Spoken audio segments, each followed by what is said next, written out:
Hello students, कैसे हो आप। आज हम आपके स्टैंडर्ड 9th मैथ्स 2 का प्रैक्टिस सेट 5.2 स्टार्ट करने वाले हैं। ठीक है, तो ये प्रैक्टिस सेट 5.2 का लेक्चर नंबर 1 होने वाला है और इस प्रैक्टिस सेट को हम दो लेक्चर्स में कंप्लीट कर देंगे। ठीक है, तो चलिए इस क्वेश्चन को आपको स्टार्ट करते हैं। क्वेश्चन नंबर 1 आपके प्रैक्टिस सेट 5.2 का हम स्टार्ट करते हैं। तो देखिए, ये रहा आपका क्वेश्चन नंबर 1। क्वेश्चन नंबर 1 में आपको क्या दिया गया है, आपको बोला गया है कि quadrilateral A B C D एक क्वाड्रिलैटरल है। ठीक है, हमें ये पता है कि ये एक क्वाड्रिलैटरल है। अब ये क्वाड्रिलैटरल में आपको क्या बोला गया है, क्वाड्रिलैटरल एक पैरेललोग्राम है, यानी कि इसके अपोजिट साइड्स एक दूसरे के पैरेलल है और इक्वल भी है। ठीक है, क्योंकि ये एक पैरेललोग्राम है। अब आपको क्या बोला गया है कि जो ये पॉइंट पी है ये ए बी का मिड पॉइंट है और ये जो पॉइंट क्यू है ये इस सी डी का मिड पॉइंट है। ठीक है, फिर इसके बाद आपको क्या बोला गया है कि आपको इस quadrilateral A P C Q, इस क्वाड्रिलैटरल को आपको एक पैरेललोग्राम प्रूफ करना है। ठीक है, तो देखो एक और बार मैं आपको बता दूं कि आपको बोला गया कि quadrilateral A B C D एक पैरेललोग्राम है और इस पैरेललोग्राम के अंदर कोई जो quadrilateral A P C Q है इसको आपको प्रूफ करना है कि एक पैरेललोग्राम है। ठीक है, अब ये कैसे प्रूफ होगा, चलिए इसको हम प्रूफ करते हैं। तो सबसे पहले हम सोल्यूशन में लिख लेते हैं कि हमें दिया क्या गया है आखिर। ठीक है, हमें दिया गया है कि quadrilateral A B C D जो है वो है एक पैरेललोग्राम। ठीक है, और पॉइंट पी और पॉइंट क्यू क्या है, मिड पॉइंट है साइड ए बी और सी डी के, है ना। ये तो हमें पता है कि ये जो साइड ए बी का मिड पॉइंट पी है और साइड जो सी डी है यानी कि डी सी, इसका मिड पॉइंट है क्यू। ठीक है, अब हमें प्रूफ क्या करना है कि quadrilateral A P C Q एक पैरेललोग्राम है। तो अभी ये प्रूफ करने से पहले आपको पता होना चाहिए कि पैरेललोग्राम के अंदर होता क्या है। ठीक है, एक पैरेललोग्राम के अंदर अपोजिट साइड्स, कोई भी एक पेयर ऑफ अपोजिट साइड्स अगर आप एक दूसरे के पैरेलल और इक्वल प्रूफ कर दोगे तो वो अपने आप एक पैरेललोग्राम बन जाएगा। ठीक है, यानी कि आपको क्या करना है, आपको ये जो साइड ए पी और क्यू सी है ये दोनों को इक्वल और पैरेलल प्रूफ कर देना है। जैसे ही आप ये प्रूफ कर दोगे आपका quadrilateral A P C Q अपने आप एक पैरेललोग्राम बन जाएगा। ठीक है, तो अभी देखते हैं हमें क्या हमारे पास पहले से गिवन है। देखो, साइड ए बी और साइड सी डी एक दूसरे के इक्वल है। अब कौन सी साइड है वो चलिए देखते हैं। ये देखो, यहाँ पे ये जो साइड ए बी है और सी डी है ये दोनों एक दूसरे के इक्वल है। ठीक है, अभी हमें कैसे पता, क्योंकि हमें पहले से पता था कि quadrilateral A B C D एक पैरेललोग्राम है, इसलिए opposite sides of a parallelogram are congruent. इस हिसाब से हम बोल सकते हैं कि साइड ए बी और साइड सी डी एक दूसरे के कॉन्ग्रुएंट है। ठीक है, अब इसके बाद हमें क्या करना है, हमें इन दोनों साइड्स को हाफ से मल्टीप्लाई करना है। भाई हाफ से क्यों मल्टीप्लाई करना है, क्योंकि जो ए पी और क्यू सी है ये दोनों तो हाफ है ना। देखो, हाफ ऑफ ए बी क्या है, ए पी, और हाफ ऑफ सी डी क्या है, सी क्यू, है ना। तो इसीलिए हम दोनों साइड हाफ से मल्टीप्लाई कर देंगे। ठीक है, half of A B is equal to half of C D. ठीक है, ये हमने कर दिया। अभी देखिए इसके बाद हमें क्या पता है कि जो साइड, देखो अब क्योंकि P मिड पॉइंट है, ए बी का मिड पॉइंट है, यानी कि क्योंकि P मिड पॉइंट है इसलिए ए पी और पी बी दोनों एक दूसरे के बराबर है और दोनों की मेजरमेंट जो है वो है हाफ ऑफ ए बी, है ना।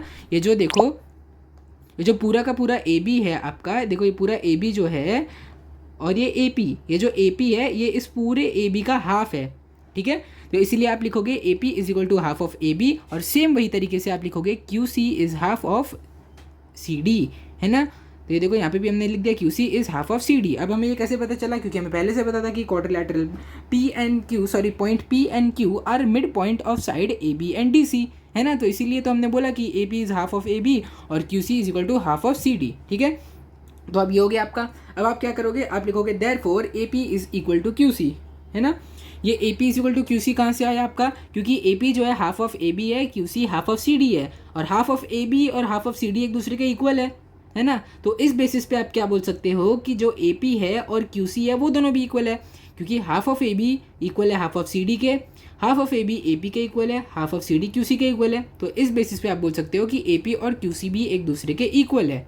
ठीक है, अब ये देखो, आपने एक चीज़ तो आपने प्रूफ कर दी कि ये जो ए पी और क्यू सी एक दूसरे के पैरेलल है, ये आपने प्रूफ कर दिया। अभी आपको ये दोनों को ये दोनों को आपने अभी इक्वल प्रूफ किया है। जो ए बी है, तो ये ए बी को और फिर आपने ये क्यू सी को, ये दोनों को अभी तक आपने सिर्फ इक्वल प्रूफ किया। अभी आप इसको जब पैरेलल प्रूफ करोगे तो अपने आप एक पैरेललोग्राम बन जाएगा। ठीक है, फिर देखो हमने क्या किया कि also A B is parallel to C D. अब हमें तो ये पता है ना कि quadrilateral A B C D पहले से एक पूरा का पूरा पैरेललोग्राम है, इसीलिए जो साइड ए बी है और साइड सी डी है दोनों एक दूसरे के पैरेलल है। क्यों पैरेलल है, क्योंकि एक पैरेललोग्राम है ना। अब देखो ये आपने लिख लिया, side A B is parallel to side C D.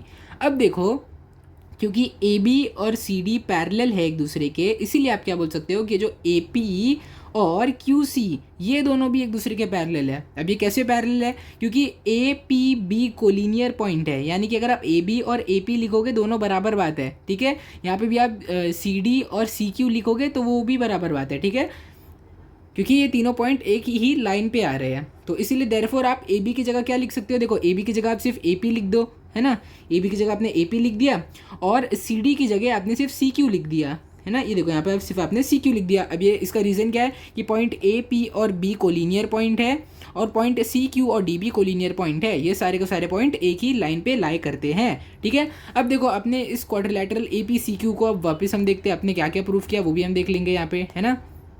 देखो, आपने क्या प्रूफ किया कि ए पी और क्यू सी एक दूसरे के इक्वल है। इसके बाद आपने क्या प्रूफ किया कि ए पी और सी क्यू एक दूसरे के पैरेलल भी है, ठीक है। ये दोनों चीज़ें आपने प्रूफ कर दी। और मैंने क्या बोला था, जब आप ये दो चीज़ें प्रूफ कर दोगे तो अपने आप आपका जो क्वाड्रिलैटरल है वो एक पैरेललोग्राम बन जाएगा, ठीक है। तो इसीलिए therefore we can say that quadrilateral A P C Q is a parallelogram, ठीक है। अब यहाँ पर एक रीज़न भी आपको लिखना है कि क्यों पैरेललोग्राम है, वो मैं यहाँ पे आपके लिए साइड में लिख देता हूँ, ठीक है। ठीक है, तो देखिए, मैंने आपको क्या बोला था कि एक पैरेललोग्राम, सॉरी, कोई भी एक क्वाड्रिलैटरल पैरेललोग्राम होता है अगर उसके वन पेयर ऑफ साइड एक दूसरे के इक्वल और पैरेलल है ना। तो वही बात अभी आपको यहाँ पे लिखनी है। यहाँ पे आप लिखोगे a quadrilateral is a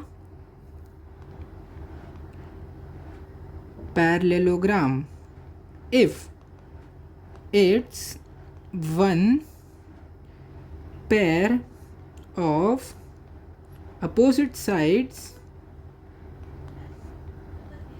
are congruent and parallel, ठीक है। ये हो गया आपका रीज़न। तो यहाँ पर हमारे पूरा का पूरा क्वेश्चन कंप्लीट हो गया। आप इसको अच्छे से नोट कर लीजिए, फिर हम आपका क्वेश्चन नंबर 2 स्टार्ट करते हैं। तो देखो, ये रहा आपका क्वेश्चन नंबर 2। अब क्वेश्चन नंबर 2 के अंदर आपको क्या प्रूफ करना है कि using opposite angle test for a parallelogram proof that every rectangle is a parallelogram, ठीक है। अब देखो, पैरेललोग्राम में एक अपोजिट एंगल टेस्ट होता है। इसमें क्या होता है कि अगर कोई भी क्वाड्रिलैटरल में अपोजिट एंगल्स जो है वो अगर एक दूसरे के कॉन्ग्रुएंट हो गए तो आप बोल सकते हो कि वो पैरेललोग्राम वो क्वाड्रिलैटरल एक पैरेललोग्राम है, ठीक है। और यहाँ पे आपसे पूछा गया कि आपको रेक्टेंगल को एक पैरेललोग्राम प्रूफ करना है, ठीक है। तो अगर आप अभी यहाँ पे देखोगे तो एक एंगल ए और एंगल सी दोनों एक दूसरे का अपोजिट एंगल है, दोनों की वैल्यू 90 डिग्री है, यानी कि दोनों के दोनों कॉन्ग्रुएंट है। और जब आप एंगल बी और एंगल डी को देखोगे तो आपको क्या दिखेगा, एंगल बी और एंगल डी भी एक दूसरे के कॉन्ग्रुएंट है और इनकी वैल्यू है 90 डिग्री, ठीक है। तो हमें तो बस यही प्रूफ करना था ना कि अपोजिट पेयर ऑफ एंगल्स जो है वो कॉन्ग्रुएंट होने चाहिए, ठीक है। तो यहाँ पे आपने प्रूफ कर दिया कि angle A, angle C, angle B और एंगल डी एक दूसरे के कॉन्ग्रुएंट है। इसलिए हम बोल सकते हैं कि क्वाड्रिलैटरल यानी कि rectangle A B C D जो है वो हमारा है एक पैरेललोग्राम। और इसके बेसिस पे आप क्या बोल सकते हो कि हर एक रेक्टेंगल एक पैरेललोग्राम होता है, ठीक है, क्योंकि हर रेक्टेंगल में opposite pair of sides congruent होते हैं, ठीक है। चलिए इसका हम सोल्यूशन अभी स्टार्ट करते हैं।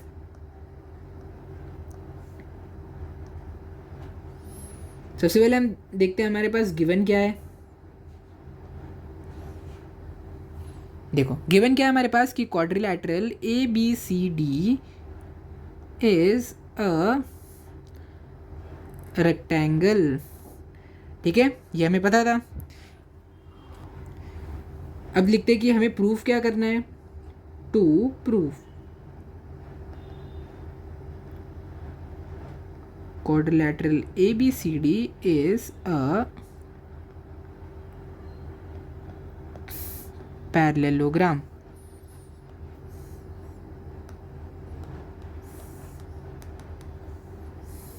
ठीक है।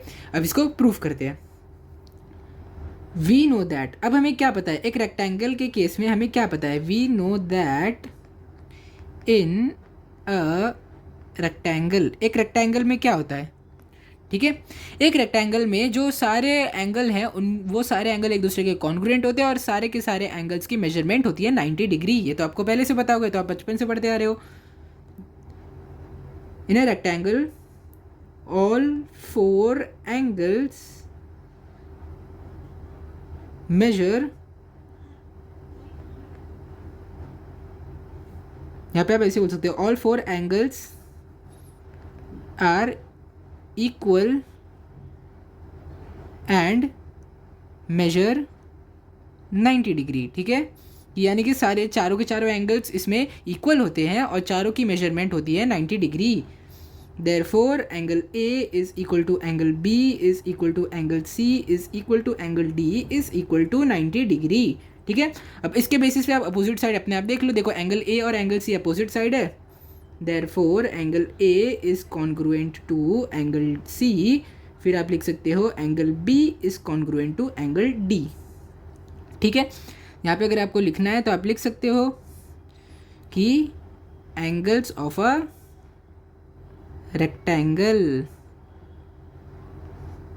ठीक है। ये थी रेक्टेंगल की प्रॉपर्टी। रेक्टेंगल की प्रॉपर्टी क्या बोलती है कि सारे एंगल एक दूसरे के इक्वल होते हैं और वो 90 डिग्री के इक्वल भी होते हैं, ठीक है। तो आप इस बेसिस पे क्या बोल सकते हो, इस बेसिस पे आप क्या बोल सकते हो, आपका फाइनल स्टेटमेंट क्या हो जाएगा कि क्वाड्रिलैटरल, या फिर आप ऐसे बोल सकते हो, क्वाड्रिलैटरल अभी मत बोलो क्योंकि अभी तो हमें पता है ना रेक्टेंगल है, कोई क्वाड्रिलैटरल नहीं है। तो rectangle A B C D is a parallelogram,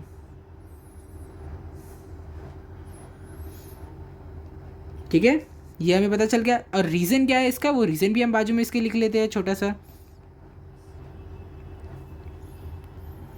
reason आप यहाँ पे लिख दो। अ quadrilateral is a parallelogram if its opposite angles are congruent, ठीक है। ये हो गया इसका रीज़न। देखो काफ़ी छोटा सा क्वेश्चन था ये और बहुत आसान भी था, तो इसीलिए हमारा बहुत जल्दी कंप्लीट हो गया। अभी आप इसको अच्छे से नोट कर लीजिए, फिर हम आपका अगला क्वेश्चन स्टार्ट करते हैं।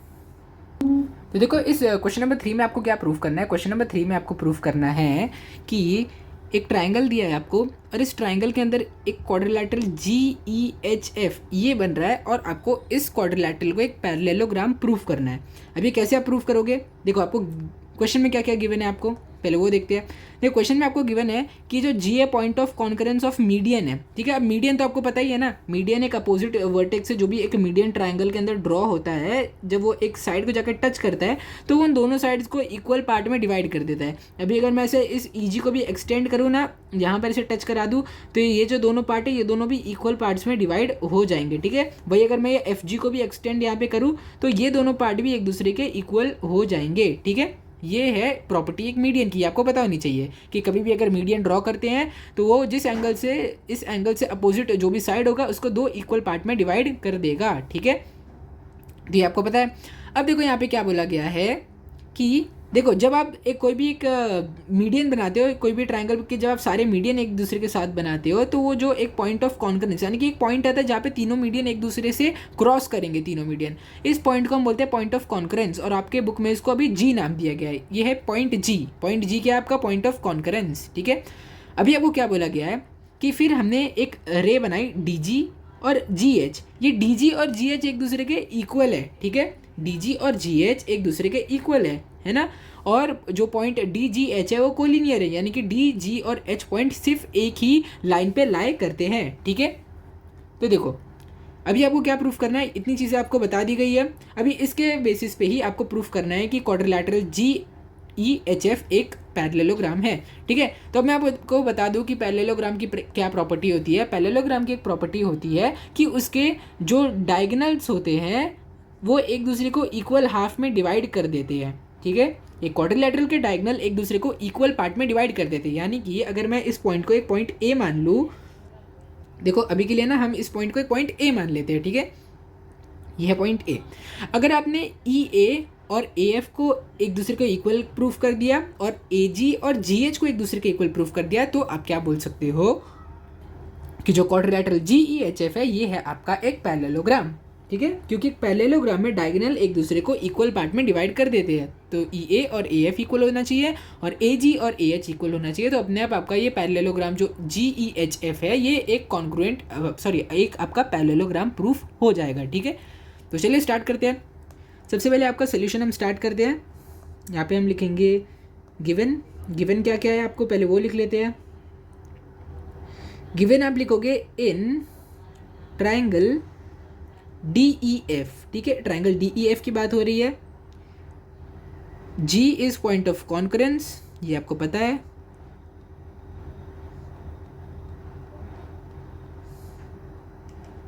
G is the point of concurrence of medians. जो तीनों मीडियन है आपके ट्राइंगल DEF के, ये है G पॉइंट है उनका पॉइंट ऑफ कॉन्करेंस, ठीक है। ऑल्सो आपको एक और बात क्या दी गई है कि जो DG है वो GH के आपके इक्वल है, और इसका रीज़न क्या है, क्योंकि पॉइंट D, G और H है आपके कोलिनियर पॉइंट, ठीक है। तो ये हो गया। अब देखते हैं कि हमें प्रूफ क्या करना है। टू प्रूफ, हमें प्रूफ करना है कि quadrilateral GEHF is a parallelogram, ठीक है। अभी आपको प्रूफ करना है, ठीक है। अब चलिए इसको करते हैं हम प्रूफ। तो देखो सबसे पहले पॉइंट अब क्या बोलोगे कि सबसे पहले हम एक एजम्पशन करेंगे, क्योंकि हमें ये देखो पॉइंट ए तो हमने खुद से माना है ना, पॉइंट ए हमें क्वेश्चन में थोड़ी गिवन था, तो इसीलिए हम एजम्पशन करेंगे, ठीक है। लेट अस अज्यूम दैट रे DG intersects the side EF at point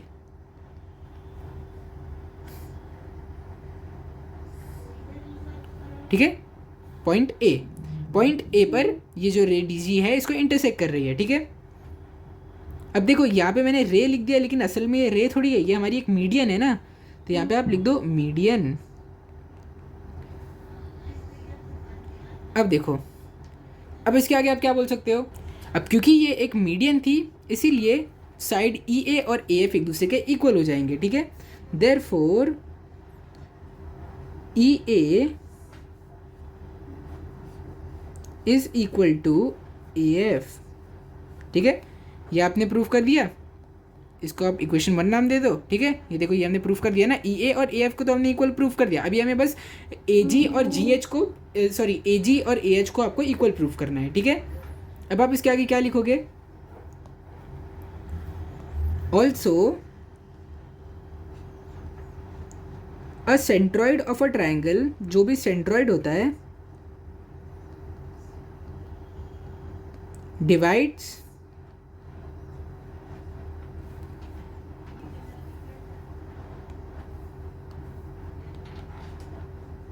median race in 2:1 ratio, ठीक है। अब मैं ये आपको बता दूं कि क्या होता है।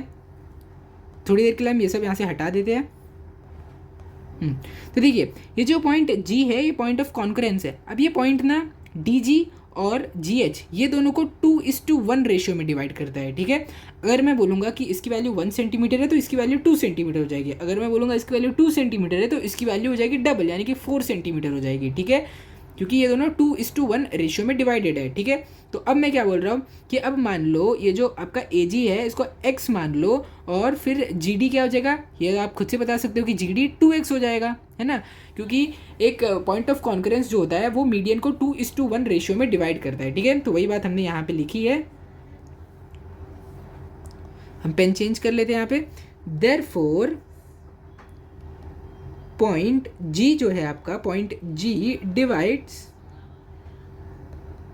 The median DA in 2:1 ratio, ठीक है। ये हो गया। अब देखो अब आपको क्या करना है, नाउ लेट, अब देखो मैंने यहाँ पे क्या बोला था कि हमें AG को x मानना है, तो AG हमारा x हो जाएगा। Now let AG is equal to x, therefore AG को हमने x मान लिया। अब जो आपका DG हो जाएगा वो अपने आप 2x हो जाएगा, है ना। अब इसका रीज़न क्या हो जाएगा, देखो रीज़न क्या हो जाएगा, क्योंकि DG और AG का जो रेशियो है वो है 2:1, तो आप यहाँ पे क्या लिखोगे, D G is to A G is equal to 2:1, ठीक है, क्योंकि पॉइंट जी जो है वो डी ए को 2:1 रेशियो में डिवाइड कर रहा है, इसलिए डी जी और ए जी का रेशियो भी 2:1 आ जाएगा, ठीक है। तो यहाँ पे आपने ए जी को एक्स माना तो डी जी अपने आप आपका 2x आ जाएगा, ठीक है। अब देखते हैं इसके आगे क्या होगा आपके। देखो ये डी थोड़ा डेल्टा जैसा लग रहा है, इसलिए मैं इसको थोड़ा सही कर देता हूँ, ठीक है। ये हो गया आपका। अभी आगे देखते हैं, ठीक है। तो अभी आगे देखते हैं। ऑल्सो जो आपका डी जी है वो ए एच के इक्वल है, ठीक है। डी जी और ए एच, सॉरी मैंने ए एच यहाँ पे लिख दिया, डी जी और डी एच आएगा यहाँ पे, D G and D H. अब देखो जब आप ऊपर देखोगे तो आपको दिखेगा कि डी जी और जी एच इक्वल है, और ये पहले से आपको गिवन दिया है, गिवन है ना, यानी कि क्वेश्चन में आपको पहले से गिवन है। तो यहाँ पे आप क्या लिखोगे, रीज़न इसका हो जाएगा गिवन, ठीक है। अब देखो डी जी को हमने 2x माना था, और यहाँ पे डी जी और डी एच इक्वल है, तो आप देयरफॉर एक और चीज़ बोल सकते हो, therefore D H is equal to 2x, ठीक है। तो इतनी चीज़ें हो गई। अब देखो अब इसके आगे आपको क्या करना है, नाउ डी एच। अब देखो जो डी एच है, ये डी एच आपका किसके इक्वल है, देखो यहाँ पे मैंने आपके लिए यहीं पर इस डायग्राम को ला दिया है। देखो जो डी एच है, ये जो डी एच है, देखो यहाँ पे जी एच हो जाएगा, जी एच, ठीक है। अब देखो डी जी और जी एच एक दूसरे के इक्वल है, ठीक है। अब जो जी एच है, अगर आप देखोगे ए जी और ए एच को जब आप ऐड करोगे तो आपको ये पूरा का पूरा जी एच वैल्यू मिलेगी, ठीक है। तो इसीलिए आप यहाँ पे क्या लिख सकते हो, therefore G H is equal to A G plus A H, ठीक है, ए जी प्लस ए एच। और यहाँ पे आप इसका रीज़न क्या हो जाएगा, क्योंकि जी ए एच ये जो पॉइंट है ये है कोलिनियर पॉइंट्स, ठीक है, ये कोलिनियर पॉइंट्स है, ये हो गया। अब आप लिखोगे देयरफॉर, देखो जो जी एच है यहाँ पे, ये जो आपका जी एच है, ये जी एच किसके इक्वल है, 2x के इक्वल है। देयरफॉर आप यहाँ पे लिख दो G H is equal to 2x is equal to, A G की वैल्यू हमने पहले एज्यूम करके रखी थी x है प्लस ए एच, ठीक है। देयरफॉर ए एच की वैल्यू क्या हो जाएगी, 2x, जब x को ये साइड लेके आ जाओगे तो ये माइनस एक्स हो जाएगा, 2x माइनस एक्स क्या होता है, x होता है, ये हो गया। इसको आप दे दो आपकी इक्वेशन नंबर 2। कोई इक्वेशन हमने पहले से दे के रखी है, अच्छा हमने पहले इक्वेशन दे के रखी है तो इसको आप इक्वेशन 3 मान लो, और ये जो है इसको आप इक्वेशन 1 मान लो, ठीक है। ए जी भी एक्स के इक्वल है, ए एच भी एक्स के इक्वल है, और फिर हमें देयरफॉर हम क्या बोल सकते हैं, from 2 and 3 we can say that AG is equal to AH, ठीक है, AG is equal to AH is equal to X, ठीक है। तो ये भी आपने प्रूफ कर दिया। अब हमने क्या क्या प्रूफ कर दिया, हमने प्रूफ कर दिया कि EA और AF एक दूसरे के इक्वल है, AG और AH एक दूसरे के इक्वल है। अब यहाँ पे तो हमने दोनों को दोनों डायगोनल को इक्वल प्रूफ कर दिया कि दोनों डायगोनल एक दूसरे को इक्वल पार्ट में डिवाइड कर रहे हैं। तो यहाँ पे हमारा काम खत्म हो गया। हमें बस इतना ही प्रूफ करना था कि कोई भी क्वाड्रिलैटरल में जब डायगोनल एक दूसरे को इक्वल पार्ट में डिवाइड कर देते हैं तो वो एक पैरेललोग्राम बन जाता है, ठीक है। तो आप क्या लिख सकते हो, देयरफॉर फ्रॉम,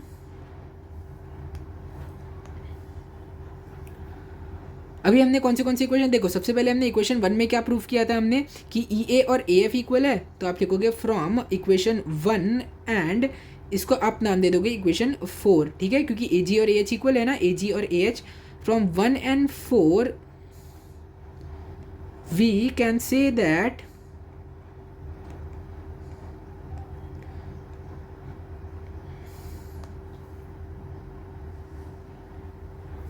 क्वाड्रिलैटरल, इस क्वाड्रिलैटरल का नाम क्या है आपका, इसको हम रेड पेन से लिखते हैं, ठीक है। Quadrilateral GEHF, quadrilateral GEHF is a parallelogram,